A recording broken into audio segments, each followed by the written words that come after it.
আশ্চর্য কথা, ওরা চায় মুসলমানকে নিঃশেষ করতে, মুসলমানকে ধ্বংস করতে, তুমি তাকে সাপোর্ট করো কি করে? ওরা ইহুদি, ওরা খ্রিস্টান, ওরা মুসলমানের দুশ্মন, ওরা ইসলামের দুশ্মন, ওরা নবীর দুশ্মন। ওরা তোমার নবীকে গালি দেয়, তোমার নবীকে তারা বলে ওটা হলো বাতিল, ভুয়া নবী।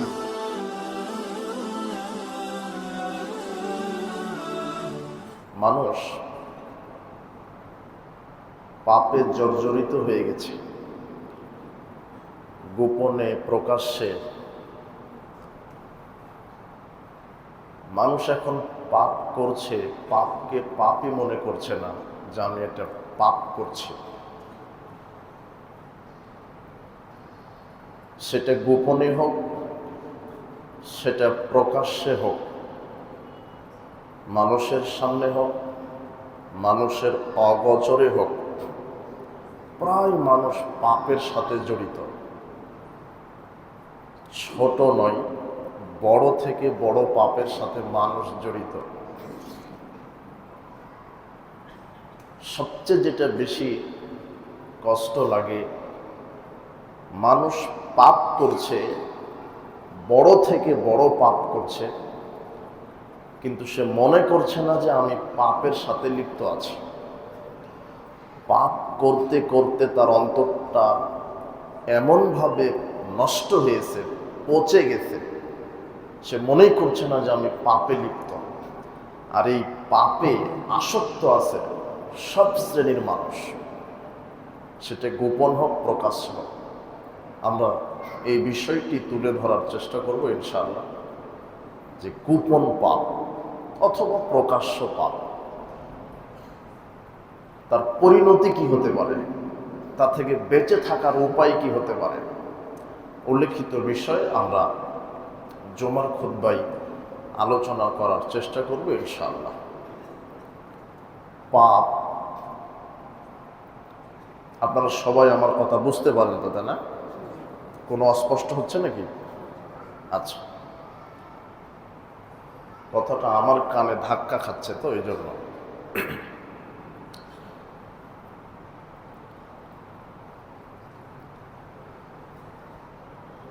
প্রত্যেকটারই বিপরীত প্রতিক্রিয়া আছে।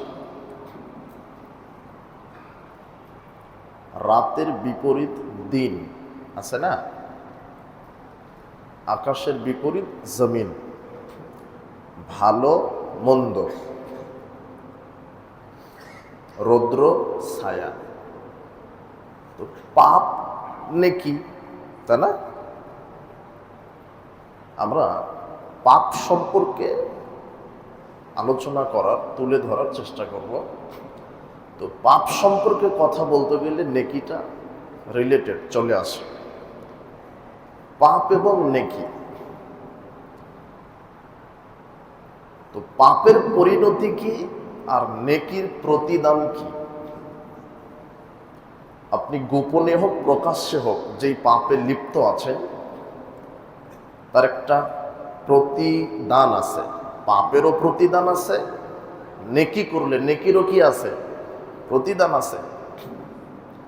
বিষয়টি বোঝার চেষ্টা করবেন। তো যারা পাপে লিপ্ত আছেন, আল্লাহ বলছেন বালা, হ্যাঁ, মান কাসাবা সাইয়্যাতান, যে ব্যক্তি পাপ উপার্জন করলো, ওয়াহাতাত বিহি খাতিআতাহু, পাপের দ্বারা সে পরিবেষ্টিত হয়ে আছে, পাপে জরাজীর্ণ হয়ে আছে। পাপ করতে করতে লোকটা পাপে জরাজীর্ণ হয়ে গেছে। আল্লাহ সুবহানাহু ওয়া তাআলা বলছেন, যে ব্যক্তি পাপ করলো, পাপে জরাজীর্ণ হয়ে গেল, ফাউলাইকা আসহাবুন নার, সে জাহান্নামের অধিবাসী হবে। কেউ যদি পাপ করে তাহলে তার থাকার জায়গা কি? জাহান্নাম। এটা আল্লাহ বলছেন। হুম ফিহা খালিদুন, সেখানে সে স্থায়ী হবে। আল্লাহ সুবহানাহু ওয়া তাআলা বলছেন, যে ব্যক্তি পাপ উপার্জন করলো, পাপের মধ্যে ডুবে থাকলো, সে জাহান্নামের অধিবাসী হবে, সে জাহান্নামে স্থায়ী হবে, এই কথা আল্লাহ বলছেন। এরপরে আল্লাহ বলছেন, ইন্নাহু মাইয়াতি রাব্বাহু মুজরিমান ফাইন্না লাহু জাহান্নাম। যে কোনো মানুষ, নারী হোক পুরুষ হোক, আমি আল্লাহর সামনে যদি পাপ নিয়ে উপস্থিত হয়, যে কোনো মানুষ, নারী হোক পুরুষ হোক, সে যদি আমি আল্লাহর কাছে বিচারের মাঠে পাপ নিয়ে উপস্থিত হয়, তাহলে তার থাকার জায়গা হবে জাহান্নাম। লা ইয়ামুতু ফিহা ওয়ালা ইয়াহইয়া। এমন জাহান্নামে আমি দিব যেখানে সে মরবেও না, বাঁচবেও না। যে কোনো নারী, যে কোনো পুরুষ, আমি আল্লাহর কাছে যদি পাপ নিয়ে উপস্থিত হই, তাহলে আল্লাহ তাকে জাহান্নাম দিবেন। কি দিবেন? তাহলে পাপের পরিণাম কি হচ্ছে? জাহান্নাম। আমার কথা বোঝা যায় তো? খুব খেয়াল করে বক্তব্যটা বুঝতে হবে, শুনতে হবে, খুব খেয়াল। পাপ সেটা গোপনে করেন, প্রকাশ্যে করেন, আল্লাহ বলছেন যে পাপ উপার্জন করলো তার থাকার জায়গা জাহান্নাম। যে ব্যক্তি পাপ নিয়ে উপস্থিত হবে তাকে আমি স্থান দিব জাহান্নামে। এরপরে আল্লাহ বলছেন, ওয়ামাইয়াতিহি মুমিনান। তবে যে কোনো নারী, যে কোনো পুরুষ যদি ঈমান নিয়ে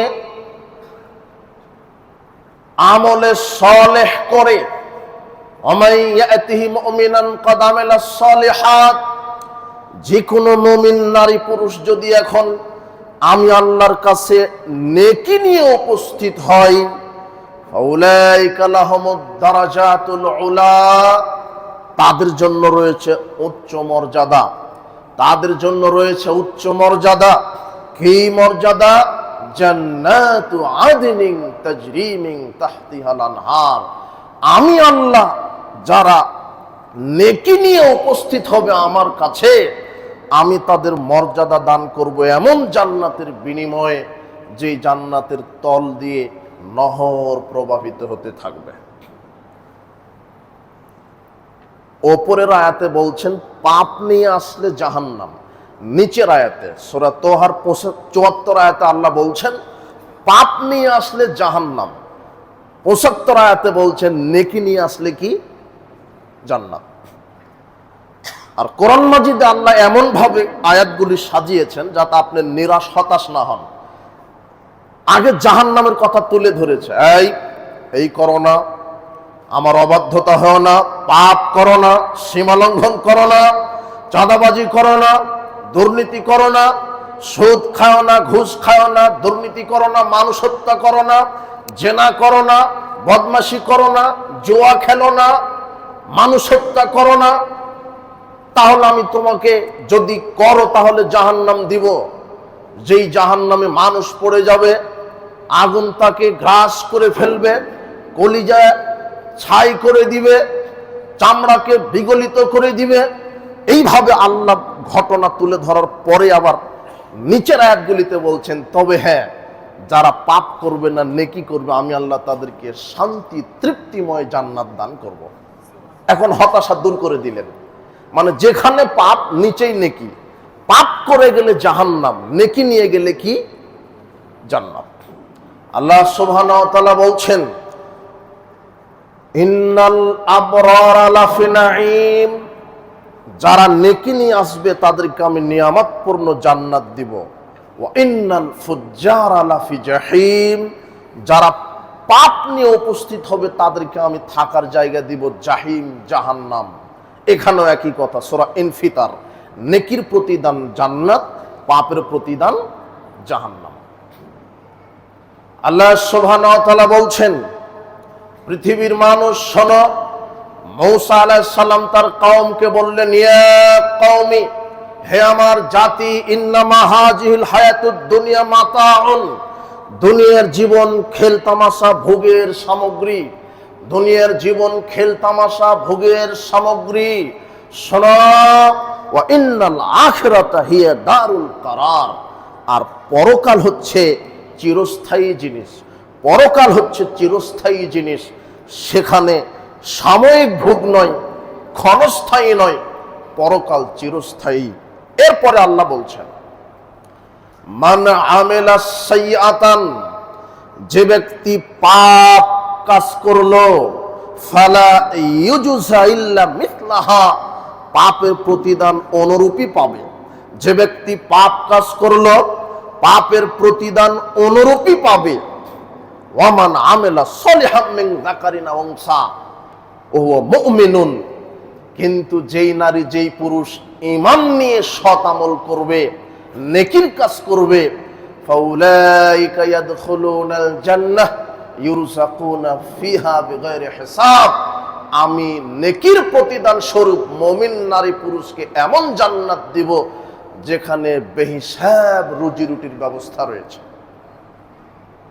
একই আয়াত, প্রথম অংশে বলছেন পাপের প্রতিদান জাহান্নাম, শেষের অংশে বলছেন নেকির প্রতিদান কি? জান্নাত। তাহলে পাপ, সেটা আপনি গোপনে করেন, প্রকাশ্যে করেন, সেটা আপনি গোপনে করেন, প্রকাশ্যে করেন, পাপ নিয়ে বিচারের মাঠে উপস্থিত হলে পরিণাম কি হবে? জাহান্নাম। এই কথা একাধিক জায়গায় বলছেন। উপস্থিত জুমার খুতবার মুসল্লিবৃন্দ, আল্লাহ সুবহানাহু ওয়া তাআলা পাপের পরিণাম সম্পর্কে কোরআন মাজিদে বলেছেন, নেকির প্রতিদান সম্পর্কে কোরআন মাজিদে বলেছেন। সেটা গোপন পাপ হোক, প্রকাশ্য পাপ হোক, সামাজিক ব্যবস্থাটা এমন যে নারী পুরুষ ছেলে মেয়ে সর্বপেশাজীবীর মানুষ পাপের সাথে জড়িত আছে। আল্লাহ সুবহানাহু ওয়া তাআলা বলছেন, পৃথিবীর মানুষ, যারু যাহিরাল ইসমি ওয়া বাতিনা, তোমরা প্রকাশ্য পাপ বর্জন করো, গোপনীয় পাপ বর্জন করো। পৃথিবীর মানুষ, তোমরা প্রকাশ্য পাপ বর্জন করো, গোপন পাপ বর্জন করো। আমি আল্লাহ ঘোষণা দিচ্ছি, ইন্নাল্লাযীনা ইয়াকসিবুনাল ইসম, যারা পাপ উপার্জন করবে, সায়ুজজাউনা বিমা কানু ইয়াকতারিফুন, আমি তাদেরকে পরিণাম জাহান্নাম দিব। যারা পাপ নিয়ে উপস্থিত হবে, আমি তাদেরকে জাহান্নাম দিব। সারা পৃথিবীর সব নারী পুরুষকে আল্লাহ আরশ আজিম থেকে বলছেন, শোনো, তোমরা গোপন এবং প্রকাশ্য পাপ থেকে বিরত থাকো, বর্জন করো, দূরে থাকো। এরপরে আল্লাহ সুবহানাহু ওয়া তাআলা বলছেন, মুহাম্মদ সাল্লাল্লাহু আলাইহি ওয়াসাল্লাম, কুল, আপনি বলেন, ইন্নামা হাররামা রাব্বিয়াল ফাহিশা মা যাহরা মিনহা ওয়া মা বাতানা, আপনি এভাবে জাতিকে বলেন, আমার প্রতিপালক হারাম করেছে, আমার প্রতিপালক নিষেধ করেছে, আমার প্রতিপালক হারাম ঘোষণা করেছে কি? গোপন যত অশ্লীলতা আছে, প্রকাশ্য যত অশ্লীল কাজ আছে, সব আমার প্রতিপালক হারাম করেছেন। ওয়াল ইসম, পাপকে হারাম করেছেন, পাপ করা নিষেধ, পাপকে হারাম করেছেন। ওয়াল বাগী বিগাইরিল হক, এরপরে আল্লাহ বলছেন অন্যায়ভাবে সীমা লঙ্ঘনকে হারাম করা হয়েছে, অন্যায়ভাবে সীমা লঙ্ঘন করাকে হারাম করা হয়েছে। কোরআন মাজিদে বহু জায়গাতে আল্লাহ বলছেন, আমি গোপন এবং প্রকাশ্য অশ্লীলতাকে হারাম করেছি, পাপকে নিষেধ করেছি। আল্লাহ সুবহানাহু ওয়া তাআলা এইভাবে বলছেন, পাপ, গোপন পাপ। মুআয বিন জাবাল রাদিয়াল্লাহু আনহু বলছেন, রাসূল সাল্লাল্লাহু আলাইহি ওয়াসাল্লাম আমাকে 10টা বিষয়ে নির্দেশ দিলেন। তার একটা এরকম ছিল, মুআয বিন জাবাল, ইয়াকা বিল মাসিয়াত, তুমি বড় পাপ করা থেকে বিরত থাকো, খবরদার পাপ করবে না। ফা ইন্না বিল মাসিয়াতি হাল্লা সাকাতাল আযজা ওয়া জাল, পাপ করলে আল্লাহ রাগান্বিত হন, পাপ করলে আল্লাহ ক্রোধান্বিত হন। মানুষ যখন পাপ করে তখন আল্লাহ রাগে অগ্নিশর্মা হয়ে যায়। মানুষ যখন পাপে লিপ্ত থাকে, ওই ব্যক্তির উপরে আল্লাহ রাগ করেন, আল্লাহর ক্রোধ পৌঁছে যায় তার উপরে। এই জন্য তুমি পাপ করা থেকে বিরত থাকো। আয়েশা রাদিয়াল্লাহু আনহা বলছেন, রাসূল সাল্লাল্লাহু আলাইহি ওয়াসাল্লাম আমাকে বললেন, আয়েশা ইয়াকি ওয়া মুহাক্কারাতিল আমাল, তুমি ছোট থেকে ছোট পাপ করা থেকে নিজেকে কন্ট্রোল করো। তুমি ছোট থেকে ছোট পাপ করা থেকে নিজেকে কন্ট্রোল করো। ফা ইন্না লাহা মিনাল্লাহি তালিবান, আল্লাহ যে কোনো পাপের ব্যাপারে বিচারের মাঠে জবাবদিহিতা নেবেন। আল্লাহ যে কোনো পাপের ব্যাপারে বিচারের মাঠে হিসাব নেবেন। আপনি দিনে করেন, আপনি রাতে করেন, আপনি গোপনে করেন, আপনি প্রকাশ্যে করেন, আপনি মহিলার সাথে পাপ করেন, আপনি পুরুষের সাথে পাপ করেন, আপনি টাকা নিয়ে পাপ করেন, সম্পদ নিয়ে পাপ করেন, যে কোনোভাবে যে কোনো পরিস্থিতিতে যদি আপনি পাপে লিপ্ত হন, ওই পাপের হিসাব আল্লাহ নেবেন। আল্লাহ বলছেন, ফামাই আমাল মিসকালা জাররাতিন খায়রান ইয়ারা, যে ব্যক্তি অনুপরিমাণ নেকির কাজ করবে আমি আল্লাহ তাকে দেখাবো, সে বিচার মাঠে দেখতে পাবে। ওয়ামাই আমাল মিসকালা জাররাতিন শাররান ইয়ারা, যে ব্যক্তি অনুপরিমাণ পাপ করবে সে বিচার মাঠে দেখতে পাবে। মা ইয়ালফিযু মিন কাওলিন ইল্লা লাদাইহি রাকিবুন আতীদ, ফেরেশতারা, মানুষ এমন কোন কথা কাজ করে না অথচ ফেরেশতারা লিপিবদ্ধ করে না। আল্লাহ বলছেন, ওয়ালাকাদ খালাকনাল ইনসান, পৃথিবীর মানুষ শোনো, আমি তোমাদেরকে সৃষ্টি করেছি, ওয়া না'লামু মা তুওয়াসওয়াসু বিহি নাফসু, আর আমি জানি যে তোমাদের নফস তোমাদেরকে ধোঁকা দেয়, তোমাদেরকে ক্রমন্ত্রণা দেয়। এই জন্য আমি ফেরেশতাদেরকে তোমাদের নিকটেই রেখেছি। এই যে তালাক্কাল মুতালাক্কিয়ানি আনিল ইয়ামিনি ওয়া আনিশ শিমালি কাঈদ, প্রত্যেকটা মানুষের ডানে একজন আছে, বামে একজন আছে, দুইজন বিশেষ ফেরেশতা। প্রত্যেকটা মানুষের ডানে একজন আছে, বামে একজন আছে, ডান কাঁধে একজন ফেরেশতা আছে, সে শুধু নেকি লিখে, বাম কাঁধে যে আছে সে শুধু পাপ লিখে। বিচারের মাঠে মানুষ আল্লাহকে যেন বলতে না পারে যে আমি এই পাপগুলি করিনি, সব লেখা আছে। আল্লাহ বলছেন, মুহাম্মদ সাল্লাল্লাহু আলাইহি সাল্লাম আপনাকে বলি শোনেন, ওদিয়াল কিতাব, বিচারের মাঠে মানুষের আমলনামাকে উপস্থিত করা হবে। বিচারের মাঠে মানুষের আমলনামাকে উপস্থিত করা হবে। ফাতারাল মুজরিমিনা মুশফিকিনা মিম্মা ফি, সেদিন আপনি পাপীদেরকে দেখবেন আতঙ্কগ্রস্ত, ভীতগ্রস্ত। সেদিন আপনি যারা পাপ করেছে গোপনে প্রকাশ্যে, বিচারের মাঠে আপনি তাদেরকে দেখবেন তারা ভীত, তারা এমন ভাবে ভীত আছে, যখন তাদেরকে আমলনামা দেওয়া হবে সেদিন আরবি জানলেও পড়তে পারবে, যারা আরবি জানে না তারাও পড়তে পারবে। আল্লাহ সেই ব্যবস্থা করবেন। তখন তারা আমলনামা দেখে পাপী মানুষ অবাক হয়ে বলবে, মালি হাযাল কিতাব, আশ্চর্য কিতাব, আশ্চর্য খাতা, আশ্চর্য আমলনামা, লা ইউগাদিরু সাগীরা ওয়ালা কাবীরা, এখানে ছোট পাপও আল্লাহ বাদ দেননি, বড় পাপও আল্লাহ বাদ দেননি। ওয়াজাদু মা আমিলু হাদিরা, মানুষ যা কিছু করেছে সেদিন উপস্থিত পাবে। মানুষ যা কিছু করেছে সেদিন উপস্থিত পাবে। মানুষ ছোট করলেও সেটা আল্লাহ দেখাবেন, বড় থেকে বড় করলে আল্লাহ দেখাবেন। এখন আপনার সাথে কথা, মানুষ পাপ করে কেন? কি কারণে মানুষ পাপ করে? পাপ করতে এত ভালো লাগে কেন? পাপ করতে এত স্বাদ লাগে কেন? পাপ করতে এত তৃপ্তি লাগে কেন? আল্লাহ বলছেন, ওয়া না'লামু মা তুওয়াসওয়াসু বিহি নাফসু, আমি মানুষকে সৃষ্টি করেছি আর আমি জানি যে মানুষের অন্তর তাকে কুমন্ত্রণা দেয়, মানুষের নফস তাকে কুমন্ত্রণা দেয়। এই জন্য নফসের তাড়নায় মানুষ পাপ করে। উপস্থিত জুমার খুতবার মুসল্লিবৃন্দ, এক খেয়ালে কোরআন মাজিদের 3টা শব্দ এসেছে। রূহ একটা শব্দ, 2 নম্বর শব্দ এসেছে কলব, 3 নম্বর একটা শব্দ এসেছে নফস। এই 3টার সাথে পরিচিত হতে হবে। এই 3টা জানা নাই বিধায় আমরা পাপকে কন্ট্রোল করতে পারছি না, আর দিন রাত আমরা পাপ করতে আছি। রূহটা কি? আল্লাহর নবীকে ইহুদি খ্রিস্টান জিজ্ঞাসা করেছিল যে আপনি বলেন তো রূহ কি জিনিস? তখন আল্লাহ ওহী করে বললেন, রূহ এটা কেউ বলতে পারবে না কি জিনিস, তুমি বলো মানুষদেরকে। ওটা আল্লাহর পক্ষ থেকে একটা হুকুম, ওটার কায়ফিয়াত কারো জানা নাই, ওটার কায়ফিয়াত ধরন গঠন কারো জানা নাই। আল্লাহর পক্ষ থেকে একটা হুকুম মাত্র, তার নাম হচ্ছে রূহ। রুহের কিন্তু মরণ হয় না, মরণ হয় কিসের? নফসের। কিসের মরণ হয়? নফস। রুহ তো মরণ হবে না। এখন নফস কি জিনিস? রুহ হচ্ছে আল্লাহর হুকুম। বলেন তো রুহটা কি? আল্লাহর হুকুম। এবারে নফস, এরপরে কলব। নফস হচ্ছে আপনি নিজে, মাথা থেকে পা পর্যন্ত আপনি হলো নফস, আপনি একজন সত্তা। মানুষের সত্তা, মানুষের প্রবৃত্তি এবং কামনা বাসনার কেন্দ্রবিন্দুর নাম হচ্ছে নফস, যেটা মানুষকে ভালোর দিকে নিয়ে যেতে পারে অথবা খারাপের দিকে নিয়ে যেতে পারে। নফস মানুষকে ভালোর দিকে নিয়ে যেতে পারে অথবা কোন দিকে নিয়ে যেতে পারে? খারাপ। আল্লাহ কোরআন মাজিদে নফস একটাই, কিন্তু নফসের চরিত্র, চলাফেরা, অঙ্গি ভঙ্গিতে আল্লাহ কোরআন মাজিদে নফসকে তিনটা ভাগে ভাগ করেছেন। কয়টা? তিনটা। নফস তিন প্রকার।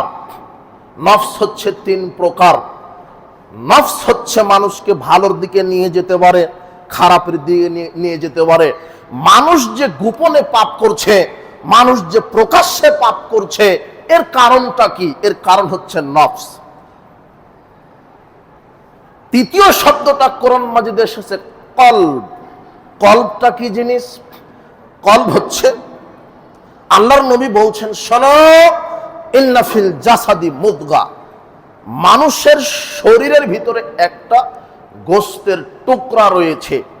মানুষের শরীরের ভিতরে একটা গোশতের টুকরা রয়েছে। আলা ওয়াহিয়াল কলব, সেটা হলো কলব। তার মানে কলব হচ্ছে গোশতের কি? টুকরা। ওটা কোথায় আছে? আল্লাহ ছাড়া পৃথিবীর কোনো মানুষের জানা নাই।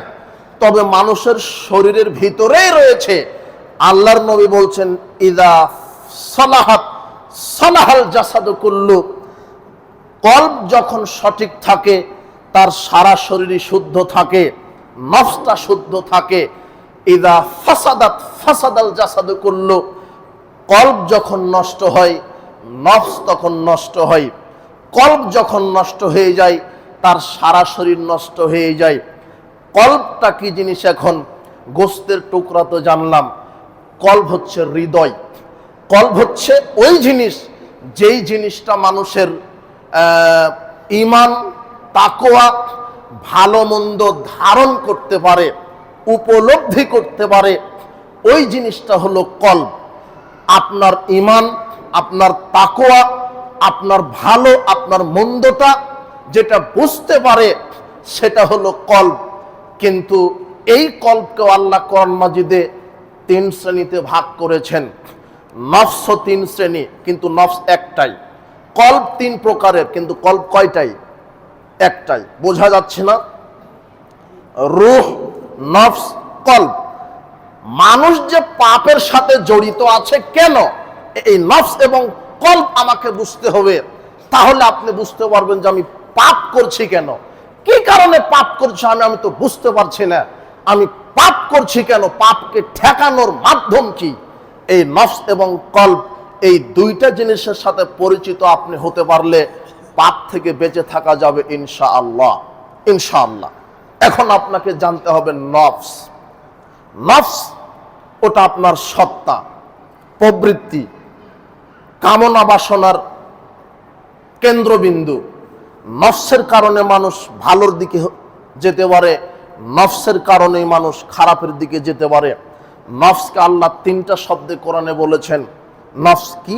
এক নাম্বার নফস, আল্লাহ বলছেন, শোনো, ওয়ালা উকসিমু বিন নাফসিল লাওয়ামা, আমি কসম করছি, আমি আল্লাহ, আমি রাজাধিরাজ, আমি সর্বশক্তিমান, আমি তিরস্কারকারী নফসের কসম করছি, ভৎসনাকারী নফসের কসম করছি।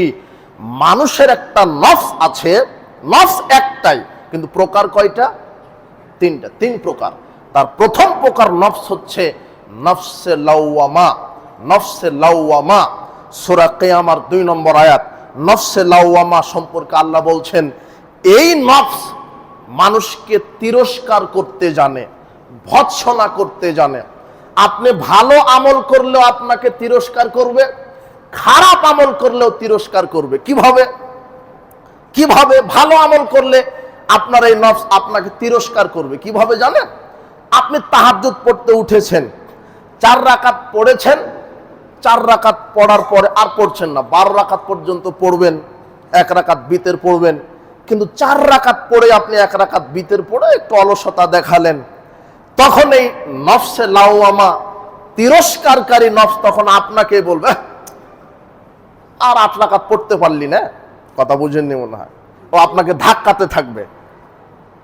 এই যে জুমার খুতবা শেষে, সালাতের শেষে ওই দান বাক্স আপনার নিকট দিয়ে যাবে, পকেটে অনেক টাকা আছে, 100 টাকার নোট দেওয়ার পরে অন্তরে ধাক্কা খাবে, না 500 টাকার নোট দিতে পারলি না, 500 টাকা দিতি। আপনি এক মসজিদে 10,000 টাকা দান করার পরে অন্তর বলছে যে আর 10,000 টাকা দিতি। কোরআন মাজিদ তেলাওয়াত করতে বসেছেন, 2 পৃষ্ঠা পড়ে রেখে দিলেন, অন্তর বলছে যে আর 2 পৃষ্ঠা পড়তে পারলি না। মানে নেকির কাজেও আপনাকে ধাক্কাতে থাকবে যে আরো করো, আরো করো, এটা কম হয়েছে, এত কম করে ইবাদত, আর 10টা টাকা বেশি দান করলে ভালো হতো, আর 2 রাকাত সালাত বেশি করলে ভালো হতো। আপনি নিয়ত করেছেন সোমবার বৃহস্পতিবার সিয়াম রাখবেন, কিন্তু অলসতা করে সিয়াম রাখলেন না, সোমবারে রাখলেন না, মাগরিবের পরে চিন্তা করছেন আহা রাখলেই মনে হয় ভালো হতো, রাখলেই ভালো হতো, আহা কেন রাখলাম না। এই যে এটা হলো নফসে লাওয়ামা, মানে আপনাকে তিরস্কার করছে, আহা রাখলি না কেন, রাখলেই নেকি পেতি, রাখলে আল্লাহ খুশি হতো। এইভাবে ভালো কাজের জন্য তিরস্কার করে, এই নফসের নাম কি? লাওয়ামা, তিরস্কারকারী। আবার খারাপ কাজ করলেও তিরস্কার করবে, এটা এমন একটা নফস। একটা মিথ্যা কথা বললেন বাজারে, ওখানে বলেছেন, বাড়িতে এসে বলবেন আহা কেন যে মিথ্যা কথা বললাম। একটা লোককে অন্যায়ভাবে চড় মেরেছেন, আপনার এই লাওয়ামা বলবে, নফসের লাওয়ামা বলবে কেন লোকটাকে চড় মারলাম, ধৈর্য ধারণ করলেই হতো। এইভাবে ধাক্কা খায় না, কথা বুঝেননি মনে হয় কথা। আমি কেন ঘুষ নিলাম, যেমন আপনি 10 টাকা দান করলেন, ওই হাত দিয়ে 10 টাকা ঘুষও খেতে পারেন না? তো 10 টাকা দান করার পরে ওই নফসে আপনাকে বলছে আহা আর 10টা টাকা দিলেই তো বেশি নেকি হতো, আরো বেশি নেকি হতো। আবার ওই হাত দিয়ে 10 টাকা ঘুষ খেলেন, ওই একই নফসে আপনাকে বলবে আহা কেন ঘুষ খেলি, কেন পাপ করলি। এই যে তিরস্কার করছে, এই নফসের নাম হচ্ছে নফসে লাওয়ামা। নফসে লাওয়ামা এটা সবার আছে এই নফস। দ্বিতীয় নম্বর নফস, নফসে আম্মারা। সূরা ইউসুফের 53 আয়াতে বলছেন, ওই যে বাদশা আজিজের স্ত্রী জুলেখা যখন ইউসুফ আলাইহিস সালামকে ফুসলিয়েছিল, মিথ্যা কথা বলেছিল যে ও আমার সাথে অন্যায় কাজ করেছে, জেনা করেছে, ও আমাকে ফুসলিয়েছে। সর্বোপরি যখন সত্যটা প্রমাণ হয়ে গেল, তখন জুলেখা বলছে শোনো, ওমা উবাররু নাফসি, আমি নিজেকে নিরপরাধ মনে করিনি, আমি নিজেকে পাপ থেকে মুক্ত মনে করিনি। ইন্নান নাফসাল আম্মারাতুম বিসসু, নফসে আম্মারা আমাকে পাপ কাজে ফুসলিয়েছে। নফসে আম্মারা, তাহলে আরেকটা নফস পাওয়া গেল কোরআনে, নফসে কি? আম্মারা। আম্মারা মানে নির্দেশ দানকারী। যেই নফস মানুষকে শুধু খারাপ কাজের নির্দেশ দেয়, ভালো কাজের না। শুধু কি কাজের নির্দেশ দিবে? খারাপ কাজের। মদ পান করো, জেনা করো, গান বাজনা বাদ্যযন্ত্র শোনো, অমুককে হত্যা করো, চাঁদাবাজি করো, ঘুষ খাও, দুর্নীতি করো, সুদ খাও। এই যে সুরসুরি দিবে যে নফস পাপের জন্য, এই নফস হচ্ছে কি? নফসে আম্মারা। এই নফস নাই আমাদের, এই কারণে আপনি পাপ করছেন। নফস আপনাকে তাড়না দিচ্ছে যে পাপ কর, জেনা কর, অমুক নারীর সাথে জেনায় লিপ্ত হ, সুদ খা, ঘুষ খা, অমুককে হত্যা কর। এই যে নফসে আম্মারা, খারাপ কাজে নির্দেশ দানকারী। তৃতীয় নম্বর নফস, নফসে মুতমাইন্না, প্রশান্ত নফস। প্রশান্ত নফস, এই প্রশান্ত নফসটাই হচ্ছে আপনার মূল। আল্লাহ বলছেন ইয়া আইয়াতুহান নাফসুল মুতমাইন্নাহ, হে প্রশান্ত আত্মা। যখন মালাকুল মউত আপনার মুমিনের জানটা কবজ করবে, তখন এই আয়াত তেলাওয়াত করে বলবে, হে মুমিনের প্রশান্ত আত্মা, ইরজিউ, তুমি বের হও, ইলা রাহমাতিল্লাহি ওয়া মাগফিরাতিম মিনাল্লাহ, আল্লাহর দয়া, আল্লাহর রহমতের দিকে।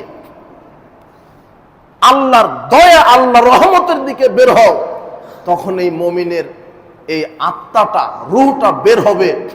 রাসূল সাল্লাল্লাহু আলাইহি ওয়াসাল্লাম বলছেন, যেভাবে গ্লাস থেকে পানি ঢাললে পানি আপনা আপনি পড়ে যায়, মুমিনের আত্মাটা ওইভাবে আপনা আপনি মালাকুল মউতের হাতে চলে আসবে, মানুষ বুঝতে পারবে না। এটা কোন নফস থাকার কারণে? মুতমাইন্না, প্রশান্ত, যেই নফসের উপরে আল্লাহ খুশি।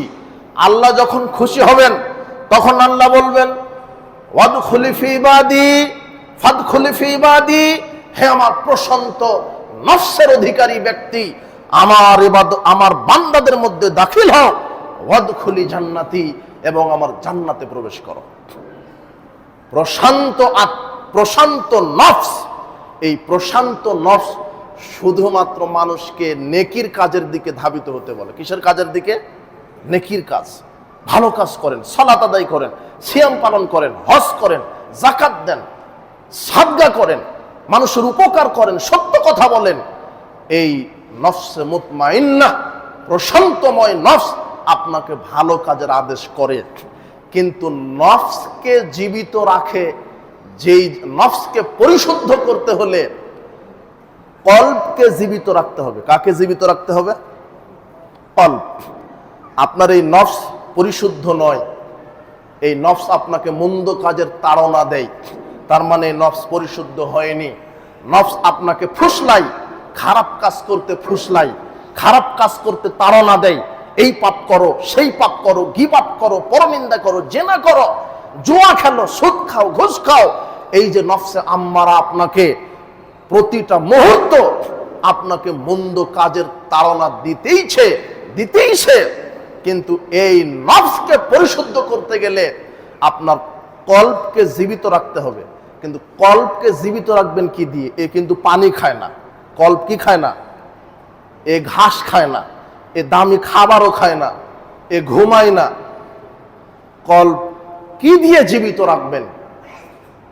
আপনার কলব মরে গেছে, আপনার কলব রোগে আক্রান্ত হয়েছে, আপনার কলব ভাইরাস আক্রান্ত হয়েছে। কিভাবে?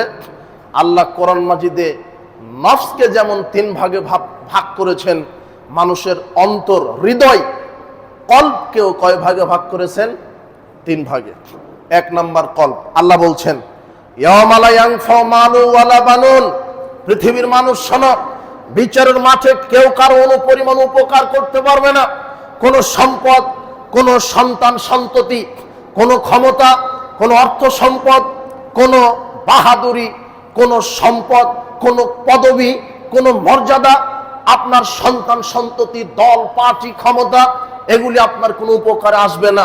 তবে হ্যাঁ, সেই ব্যক্তি উপকার পাবে, সেই ব্যক্তিটা নাজাত পাবে, ইল্লামান আতাল্লাহ বিকলবিন সালিম, যেই ব্যক্তিটা বিশুদ্ধ অন্তর নিয়ে আল্লাহর কাছে যাবে, আমি আল্লাহ তাকে জান্নাত দান করব। কলবিন সালিম, একটা নাম পাওয়া গেল না? কলবিন সালিম মানে বিশুদ্ধ অন্তর, বিশুদ্ধ কলব। এই বিশুদ্ধ কলব কি আমি একটু পরে ব্যাখ্যা দিব সময় সাপেক্ষে ইনশাআল্লাহ। এটা একটা পাওয়া গেল, কলবুন সালিম।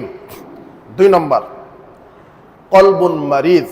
কলবুন মারিজ, মারিজ মানে ব্যাধিগ্রস্ত অন্তর, ব্যাধিগ্রস্ত কলব। এই কলব নিয়ে অধিকাংশ মানুষ দিন রাত অতিবাহিত করছে। অধিকাংশ মানুষের কলবটা ভাইরাসে আক্রান্ত, রোগে আক্রান্ত।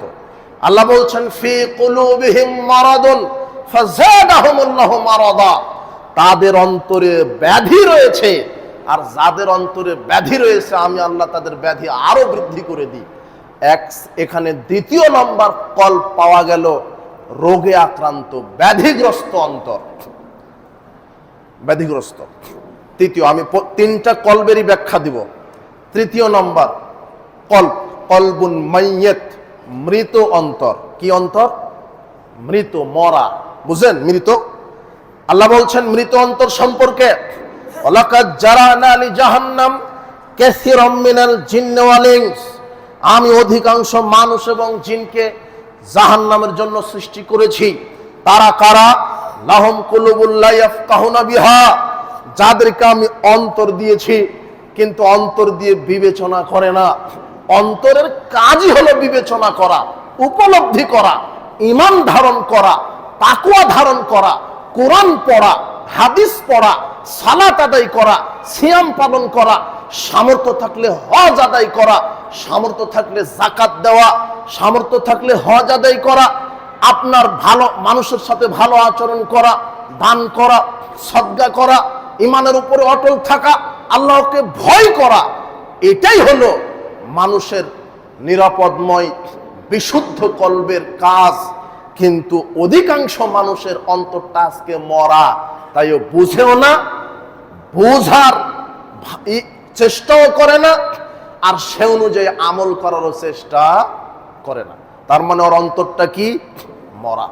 আল্লাহ বলছেন যাদেরকে আমি অন্তর দিয়েছি কিন্তু অন্তর দ্বারা বুঝলো না, বোঝার চেষ্টা করলো না, এই অন্তরটা মরা, মৃত। আকাশ জমিন দেখে বোঝার চেষ্টা করলো না, এর স্রষ্টাকে কোরআনটা পড়ে চেষ্টা করলো না বোঝার। আল্লাহ আমাকে কেন পৃথিবীতে পাঠিয়েছেন, আমার আসার উদ্দেশ্য লক্ষ্য কি, এই আকাশ, এই জমিন, এই পাহাড় পর্বত, নদী নালা খালবিল, এগুলি সৃষ্টির উদ্দেশ্য কি? আল্লাহ আমাকে দুটো চক্ষু দিয়েছে, তার উদ্দেশ্য কি? আমাকে পা দিয়েছে চলার জন্য, আল্লাহর উদ্দেশ্য কি? আমার হাত দিয়েছে আল্লাহ, আমাকে মুখ দিয়েছে, জিহ্বা দিয়েছে, আমি খাদ্য খেতে পারি, হজমের ব্যবস্থা করে দিয়েছে। কত যে নিয়ামত! আল্লাহ বলছেন ওয়াইন তাউদ্দু নি'মাতাল্লাহ লা তুহসুহা, আল্লাহর নিয়ামত গণনা করতে করতে তোমরা শেষ করতে পারবে না। আপনাকে পৃথিবীতে আল্লাহ নাজিলের উদ্দেশ্য কি এটা আপনি বুঝেন না। আপনি খেলতামাশা নিয়ে ব্যস্ত, দুনিয়া নিয়ে ব্যস্ত, পদমর্যাদা নিয়ে ব্যস্ত, দল পার্টি নিয়ে ব্যস্ত, আপনি দাঙ্গামা হাঙ্গামা নিয়ে ব্যস্ত, চেয়ার নিয়ে ব্যস্ত, পার্টি নিয়ে ব্যস্ত, আপনি অর্থ সম্পদ নিয়ে ব্যস্ত, নারী বাড়ি গাড়ি নিয়ে ব্যস্ত, আপনি ক্ষমতার দাম্ভিকতা নিয়ে ব্যস্ত। কিন্তু আল্লাহ যে আপনাকে পাঠালেন কি উদ্দেশ্যে? আল্লাহ বলছেন আমি পাঠিয়েছি, আমি আল্লাহ দেখতে চাই তোমাদের মধ্যে উত্তম আমলকারী কারা। তোমাকে এই জন্যই সৃষ্টি করা হয়েছে, আল্লাযী খালাকাল মাউতা ওয়াল হায়াত লিয়াবলুয়াকুম আইয়ুকুম আহসানু আমালা। আমি মানুষকে সৃষ্টি করেছি এই জন্য যে মানুষের মধ্যে কে ভালো ভালো আমল করতে পারে, কে প্রতিযোগিতা করতে পারে। আল্লাহ বলছেন সারিউ ইলা মাগফিরাতিন মিনাল্লাহি ওয়া সারিউ মাগফিরাতিন ওয়া জান্নাতিন আরদুহাস সামাওয়াতু ওয়াল আরদ। আল্লাহ বলছেন তোমরা আল্লাহর ক্ষমার দিকে, জান্নাতের দিকে প্রতিযোগিতা করো, দৌড়াতে থাকো। অফি যালিকা ফালিয়াতানাফাসিল মুতানাফিসুন। জান্নাতীদেরকে দেখে প্রতিযোগিতা করা দরকার, জান্নাতীদেরকে দেখে মানুষের প্রতিযোগিতা করা দরকার যে আমাকেও আলেম হতে হবে, আমাকেও ভালো মানুষ হতে হবে, আমাকে ন্যায়পরায়ণ হতে হবে, আমানতদার হতে হবে, শিষ্টাচারী হতে হবে, আমাকে সৎ মানুষ হতে হবে, আমাকে সালাত আদায়কারী হতে হবে, আমাকে যাকাত আদায়কারী হতে হবে, আমাকে দান সাদকাকারী হিসেবে আমাকে পরিণত করতে হবে। আল্লাহ বলছেন যে তোমরা প্রতিযোগিতা করো, তোমাকে সৃষ্টি করা হয়েছে যে তুমি ভালো কাজে প্রতিযোগিতা করবে। কিন্তু আপনার উদ্দেশ্য লক্ষ্য উল্টা, আপনি দুনিয়া নিয়ে ব্যস্ত আছেন, আপনি অন্তর দিয়ে বোঝারই চেষ্টা করলেন না যে আকাশ জমিন কেন সৃষ্টি করেছে, কবরে কেন যেতে হবে, বিচারের মাঠ আল্লাহ কেন নির্ধারণ করলেন, জান্নাত জাহান্নাম কি, আল্লাহ কি জিনিস, আমার এই পৃথিবীতে আসার উদ্দেশ্য কি, এগুলি যারা বোঝে না, চোখ থাকতে দেখে না, কান থাকতে হক শোনে না, পা থাকতে হকের পথে চলে না, আল্লাহ বলছেন উলাইকা কাল আনআম, এদের অন্তর তো মরা, এরা চতুষ্পদ জানোয়ারের মতো, বালহুম আদাল, বরং জানোয়ারের চাইতে কি এরা খারাপ। এটা হলো যারা মৃত অন্তর। তাহলে অন্তর কল্পটা কয় প্রকার পেলাম আমরা কোরআনে? কলবুন সালিম, বিশুদ্ধ অন্তর। এই বিশুদ্ধ অন্তরে যেই জিনিসগুলি থাকলে আপনার অন্তরটা জীবিত থাকে, সেই জিনিসটার নাম হচ্ছে ঈমান। বলেন তো কি? অন্তরে কি থাকে? পানি নয়, রিজার্ভ ট্যাঙ্কি নয়, টাকা নয়, সম্পদ নয়, গাড়ি বাড়ি নয়, অন্তরে থাকতে হবে ঈমান। কার প্রতি ঈমান? আল্লাহর প্রতি, পরকালের প্রতি, জান্নাত জাহান্নামের প্রতি, ফেরেশতাগুলোর প্রতি, কিতাব সময়ের প্রতি ঈমান। দ্বিতীয়ত থাকতে হবে সৎ আমল। আপনার ওই বিশুদ্ধ অন্তরে কলবে কি থাকে? ঈমান, সৎ আমল, কোরআন তেলাওয়াত, আল্লাহ ভীতি, আল্লাহর জিকির। আল্লাহ বলছেন আলা বিযিকরিল্লাহি তাতমাইন্নুল কুলুব, ওই অন্তরই প্রশান্তময়, আমি আল্লাহ তাকে শান্তি তৃপ্তি দিব যেই অন্তর সব সময় আল্লাহর ইবাদতে রত আছে, জিকিরে রত আছে। অন্তরের খাবার কি? ঈমান। বলেন তো কি? কোন অন্তরের খাবার? বিশুদ্ধ অন্তর, কলবুন সালিম, পরিশুদ্ধ অন্তর। আপনার এই অন্তরে যখন ঈমান দিয়ে পরিপূর্ণ থাকবে, আল্লাহ ভীতি দিয়ে পরিপূর্ণ থাকবে, সৎ আমল দিয়ে পরিপূর্ণ থাকবে, তখন আপনার এই কল্পটা জীবিত। আর এই কলবে যখন এই ঈমান আমল দিয়ে আপনার কল্পটা জীবিত থাকবে, তখন আপনার নফসে আম্মারা, এই নফস আপনাকে আর খারাপ কাজের দিকে নিয়ে যেতে পারবে না। আপনার এই নফসটা খারাপ কাজে নিয়ে যায় কেন? আপনার কলবে ভাইরাস ঢুকে আছে। কথা বুঝেননি মনে হয় কথা। আপনার কলব হচ্ছে অসুস্থ, কলবুন মারিদ, ব্যাধিগ্রস্ত অন্তর। অধিকাংশ হাজারে প্রায় মানুষের অন্তর ব্যাধিগ্রস্ত অন্তর। এই ব্যাধিগ্রস্ত অন্তর নিয়ে ইবাদত করে, পাপের সাথেও জড়িত আছে। ইবাদত করছে, সালাত আদায় করছে, ওর সবটাই ভালো লাগে। বুঝতে হবে তার অন্তরটা ব্যাধিগ্রস্ত, রোগে আক্রান্ত। অন্তরে আপনার থাকার কথা ছিল ঈমান, আমল, তাকওয়া, জিকির, কোরআন, কিন্তু সেই অন্তরে আপনার আছে পাপ, সুদ, ঘুষ, জেনা, ব্যভিচার, হত্যা, ধর্ষণ, জুয়া, লটারি, চাঁদাবাজি, ছিনতাই, গীবত, পরনিন্দা, এগুলি আছে। তার মানে বুঝতে হবে আপনার অন্তরটা পরিশুদ্ধ, বিশুদ্ধ নয়। আপনার অন্তরটা রোগে আক্রান্ত, ভাইরাসে আক্রান্ত। এই কারণে আবার এই কলবুন মারিজ আবার দুই প্রকার। কলবুন মারিজ আবার কি কত প্রকার? দুই প্রকার। যাদের অসুস্থ অন্তর, এদের অনেকের ভালো কাজ করতেও ভালো লাগে, নেকির কাজে করতে ভালো লাগে, খারাপ কাজ করতে ওদেরকে কি লাগে? এই অন্তরটা তখন মুনাফিকে পরিণত হয়। কিসে পরিণত হয়? ওর কাছে নেকির কাজ করা ভালো লাগে, আবার পাপ কাজ করতেও খারাপ লাগে না, মজা লাগে। এরকম লোক আছে না? তার মানে বুঝতে হবার ঈমানটা নষ্ট হয়ে গেছে। হজ করতে ভালো লাগে, যাকাত দিতে ভালো লাগে, দান করতেও ভালো লাগে, কোরআন পড়তেও ভালো লাগে, কিন্তু টিভিতে ল্যাংটা নারী দেখতেও খারাপ লাগে না, ওটাও ভালো লাগে। আছে এরকম? মোবাইলে রিলস দেখতেও খারাপ লাগে না, খুব ভালো লাগে। প্রায় মানুষ এই রোগে আক্রান্ত। টিভি দেখতেও ভালো, টিভি দেখা হারাম নয়, টিভিতে খবর দেখেন, দেশের খবর দেখেন, বা ইসলামী সঙ্গীত দেখেন, লেকচার শুনে, ইসলামী, সমস্যা নাই। কিন্তু সালাত আদায় করার পরে টিভিটা অন করে ল্যাংটা নারী দেখছে, সালাতও ভালো লাগে, নগ্ন নারীও ভালো লাগে। বুঝতে হবে অন্তরে ঘুণে ধরেছে, ঈমানের স্বাদ নষ্ট হয়ে গেছে। কি হয়ে গেছে? ঘুষ খেতেও ভালো লাগে, অফিসের বড় অফিসার ঘুষও খায়, সালাত আজানের সাথে সাথে প্রথম কাতারের মুসল্লি, ঘুষ দিতে আদান প্রদানে দেরি হলে বলে যে তাড়াতাড়ি দেন, জামাতের সময় হয়ে যাচ্ছে। কথা বুঝেননি মনে হয় কথা। মাদ্রাসার প্রিন্সিপাল, ও নিয়োগ বাণিজ্য করতে গিয়ে দুর্নীতিও করে, ঘুষও খায়, সালাতও আদায় করে। মসজিদের ক্যাশিয়ার সেক্রেটারি মসজিদের টাকা চুরি করে, সালাতও আদায় করে। এরকম আছে? কথা বুঝেননি মনে হয়। নেতা বছরে বছরে হজ করে, জনগণের টাকাও মেরে খায়।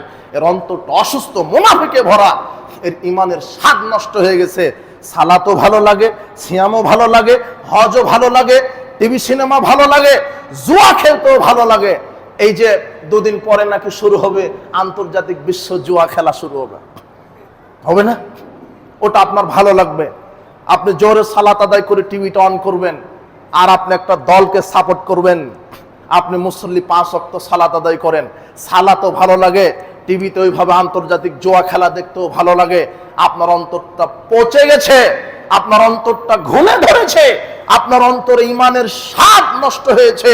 আপনি এইভাবে টিভির পর্দাতে বসে কোথায় কোন দেশ, আপনি সেই দেশকে সাপোর্ট করছেন, এইভাবে খেলা দেখছেন, ক্রিকেট খেলা, ফুটবল খেলা, ভলিবল খেলা। এগুলি হারাম বলছি না, ফুটবল খেলা হারাম নয়, জায়েজ। ক্রিকেট খেলাও জায়েজ, ভলিবল খেলাও জায়েজ, সমস্যা নেই, কিন্তু শর্ত আছে। এই খেলাতে যদি আপনার টাকার হার জিত থাকে, তাহলে এটা জুয়াতে পরিণত হবে। কথা বুঝেছেন কি? শত্রুতায় পরিণত হয় খেলা। দল পার্টি করতে একজন আরেকজন আর শত্রু, ও আরেকজনকে দেখতে পারে না। টাকার হার জিত আছে এখানে, একতে এটা জুয়া।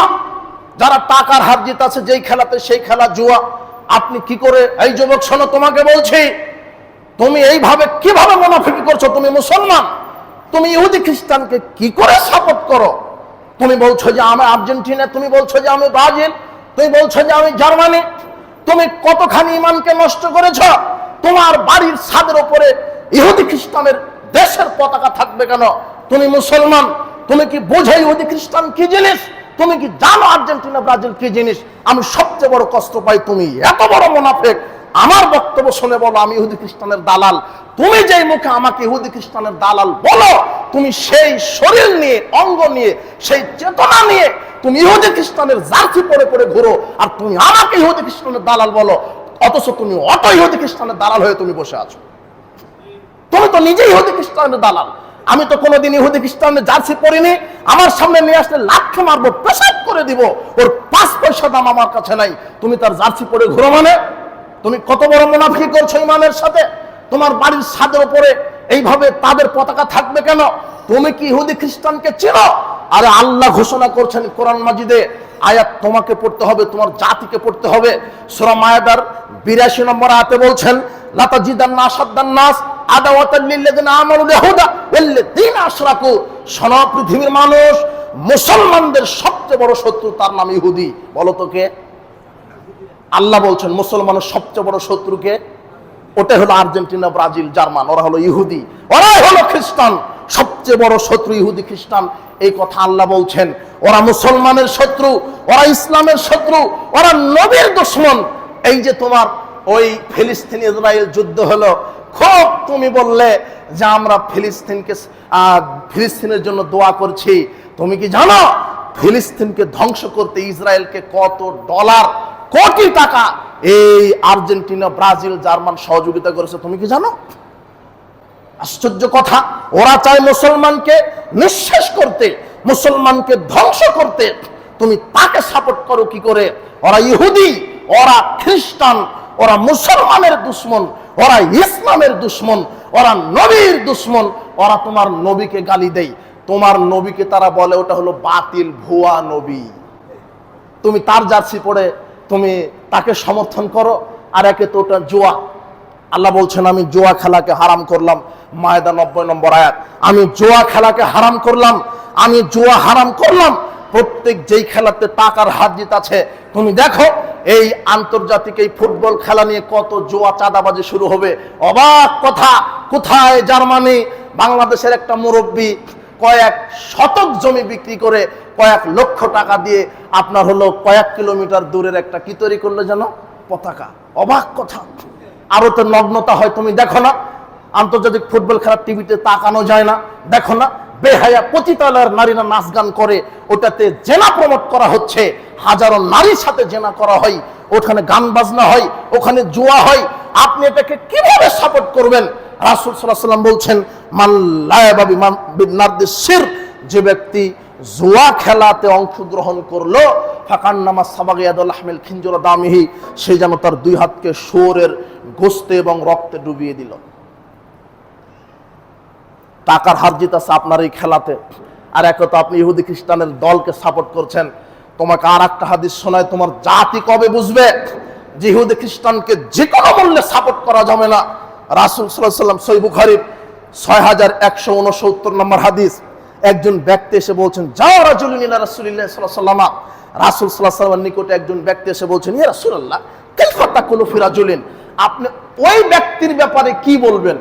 আল্লাহর নবী বললেন কোন ব্যক্তি? আল্লাহর নবী বললেন কোন ব্যক্তি? তখন লোকটা বলছেন আহাব্বা কওমান, যে ব্যক্তি কোনো দলকে সাপোর্ট করে, যে ব্যক্তি কোনো দলকে ভালোবাসে, অথচ ওই দলের নীতি আদর্শকে মেনে চলে, এই ব্যক্তি সম্পর্কে কি বলবেন? তখন তিনি বলছেন আল মারউ মা, মানুষ তার সাথেই থাকবে, মান আহাব্বা, যে যেই দলকে সাপোর্ট করবে। এটা কত বুখারীর কত নম্বর হাদিস? 6169 নম্বর হাদিস। আল্লাহ রাসূল সাল্লাল্লাহু আলাইহি ওয়াসাল্লাম বলছেন যে যেই দলকে সাপোর্ট করবে তার সাথে বিচার মাঠে উঠবে। হাদিস বুখারী। আরেকজন ব্যক্তি এসে বলছেন, আল্লাহর নবী আমরা তো আপনার দলকে সাপোর্ট করি, আপনাকে ভালোবাসি, আল্লাহকে ভালোবাসি। তখন আল্লাহ বলছেন তুমি আমার সাথেই জান্নাতে থাকবে।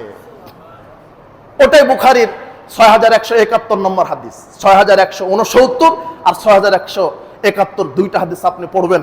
রাসূল সাল্লাল্লাহু আলাইহি ওয়াসাল্লাম বলছেন, মান তাশাব্বাহা বিকওমিন ফামিনহুম, যে ব্যক্তি কোনো জাতির অনুকরণ করলো সে সেই জাতিতে রূপান্তরিত হলো। আশ্চর্য যুবক, তুমি এত নিচে নামলে কেন? তোমার অমুক প্লেয়ার যেভাবে চুল কাটে, তুমি গাধার মতো ওই ডিজাইনে চুল কেটেছো। ও যেই জার্সি পরে তুমি সেই জার্সি পরো। আশ্চর্য কথা, তুমি ফজরের সালাতের জন্য 4:30টায় উঠতে পারো না, তুমি জুয়া খেলা দেখার জন্য রাত 3টাতে উঠে রেডি হয়ে থাকো। অবাক কথা হলো, তোমার ঈমান নষ্ট হয়েছে। আশ্চর্য কথা, এটাই হলো মুনাফিকি ঈমান, যার কলবে সালাতও ভালো লাগে, জুয়াও ভালো লাগে, যার যে অন্তরটা নামাজ পড়তেও ভালো লাগে, হজ করতেও ভালো লাগে, আপনার গান শুনতেও ভালো লাগে। এই যে দুদিন আগে একটা মহিলা বলছেন, আমি হজ করেছি, আমি কোরআন খতম দিয়েছি, এগুলিও ভালো লাগে, ড্রামস বাজাতেও ভালো লাগে। ও হলো মুনাফিক, ওর অন্তরে রোগে আক্রান্ত। আপনাদের ঢাকাতে কি বলবেন? ওঝা, যারা সাপে কাটা রোগীকে ঝাড়ে তাদেরকে কি বলা হয়? ওঝা। ওঝা বুঝেন, যারা রোগী সাপে কাটা রোগীকে ঝাড়ে। তো দেখবেন আমাদের রাজশাহী নওগাঁতে ওই সাপে কাটা রোগীকে, আগে, এখন অত্যাধুনিক প্রযুক্তির চিকিৎসা আসছে, হয়তো এটা হয় কিনা, আগে দেখেছি যাকে এই যে খুব বিষাক্ত সাপে কামড়িয়েছে, নাকি এমনিতেই বিষাক্ত সাপ, কি গোখরা সাপ, আর একটা সাপ আছে খুব দেখতে খুব হ্যাডাম কিন্তু কামে নাই, ঢোড়া সাপ, নাকি ওর তো বিষ কম। তো ওঝা টেস্ট করার জন্য যাকে সাপে কামড়িয়েছে তার জিহ্বাতে লবণ দেয় অথবা মরিচ দেয়। দেওয়ার পরে জিজ্ঞাসা করে, লবণ লাগে, ঝাল লাগে? যদি বলে যে হ্যাঁ লবণ স্বাদ টেস্ট আমি পাচ্ছি, ঝালের টেস্ট পাচ্ছি, তখন ওঝা বুঝে যে না, এর বিষ নাই। আর যদি বলে লবণ দেওয়ার পরও যদি বলে পানি পানি লাগে, ঝাল খাওয়ার পরও কি লাগে? পানি পানি, তাহলে বুঝতে হবে তাকে কে বিষাক্ত সাপে কি করেছে। তার মানে বিষ প্রথমে মানুষের জিহ্বার টেস্টকে কি করে দেয়? নষ্ট করে দেয়। বিষ আপনার কল্পকে নষ্ট করে দিয়েছে। তাই সালাতও ভালো লাগে, ড্রামসও ভালো লাগে, গান বাজনাও ভালো লাগে, হজ করাও ভালো লাগে, অন্যের গীবত করাও ভালো লাগে, জেনা করাও ভালো লাগে, গান বাজনাও ভালো লাগে। বুঝতে হবে ওর সাপে কামড়ানোর কারণে জিহ্বার টেস্ট নষ্ট হয়েছে, আর আপনার এই দুটাই ভালো লাগার কারণে আপনার কলবের ঈমানটা নষ্ট হয়ে গেছে, ঈমানের টেস্টটাও নষ্ট হয়েছে। ঈমান আছে, ঈমানের টেস্ট নাই, কলবের ভিতরে মুনাফিকি। সবই আপনাকে ভালো লাগে। উপস্থিত আজকের জুমার খুতবার মুসল্লিবৃন্দ, যে কোনো মূল্যে পাপ থেকে বেঁচে থাকতে হবে, গোপন হোক প্রকাশ্য হোক। আপনার এইভাবে টিভিতে আন্তর্জাতিক খেলা দেখা, সেটা ক্রিকেট হোক, ফুটবল হোক, ভলি হোক, সেটা হারাম, সেটা জুয়া। আপনি ইহুদি খ্রিস্টানকে সাপোর্ট করেন কেন? আপনি ইহুদি খ্রিস্টানকে কেন সাপোর্ট করেন? তার দলকে কেন বাছাই করছেন? ও আপনার শত্রু, ও মুসলমানের শত্রু, ও মুসলিম জাতির শত্রু, ও নবীর দুশ্মন। ও নবীকে গালি দেয়, ও ইসলামকে নিয়ে ব্যঙ্গ করে, ইসলাম তার পছন্দ হয় না। মুসলমানকে ধ্বংস করার জন্য এমন কোন কুমন্ত্রণা নাই যে তারা করছে না, আর আপনি তাদেরকে সাপোর্ট করছেন। আপনি সাবধান হন। আল্লাহর নবী বলছেন যে যে দলকে সাপোর্ট করবে সে সেই দলের সাথে উঠবে। আমি যে দলকে সাপোর্ট করি তার নাম ইসলাম, আমার নেতা হচ্ছেন মুহাম্মদ সাল্লাল্লাহু আলাইহি সাল্লাম। সাবধান। আজকের গোপন পাপ, প্রকাশ্য পাপ সম্পর্কে যেটা বলতে চাচ্ছিলাম আপনাকে, জুমার খুতবায় সব আপনাকে বলা সম্ভব নয়। এভাবে করে আপনার অন্তরটা যদি জীবিত রাখেন, কল্পটা জীবিত থাকবে, ঈমান থাকলে, আমল থাকলে, তাকওয়া থাকলে, আর নিয়মিত কোরআন তেলাওয়াত যদি থাকে, আপনার কল্পটা কি আছে? জীবিত। এই জীবিত কল্পে আপনাকে খারাপ কুমন্ত্রণা থেকে বাঁচিয়ে রাখতে পারে। কিন্তু আপনার কল্পের ভিতরে যদি মুনাফিকি ঢুকে ব্যাধিগ্রস্ত হয়, তাহলে আপনার খারাপ কাজের দিকে চলে যেতে হবে। আজকে সমাজটা পাপে জরাজীর্ণ।